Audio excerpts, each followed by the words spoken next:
Maraming partnerships doesn't work dahil yung mga tao hindi nila nare-realize na whole sila. Ang tingin nila sa sarili nila kulang at ang pampuno nila yung partner. So may tungkulin kang punuin ako kasi kulang ako.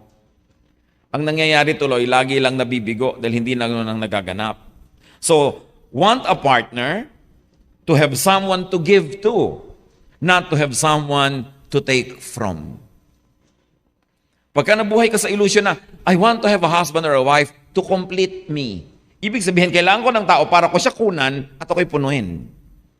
At pag pumasok ka sa marriage, sa ganun ng expectation, wala akong pera, kailangan kong magkaroon ng asawa na maraming pera o kumikita ng malaki. So nag-asawa ka para may magbigay sa'yo.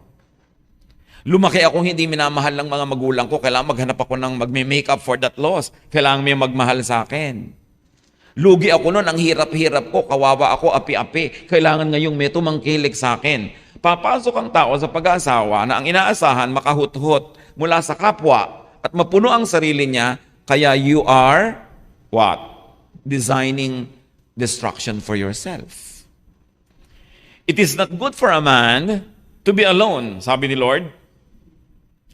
Ibig sabihin, one of the many beautiful meanings, it's not good for a man who is whole, who is full of love, to be alone with no one to give it to. Hindi ibig sabihin that this man is lonely, kailangan may magpasaya sa kanya. This man is insufficient, kailangan may pumuno sa kanya. But because Adam was whole and full, sayang naman kung wala siyang mahalin.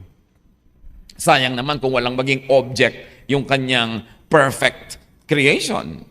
Hindi yung sayang naman, walang source of love. So bigyan.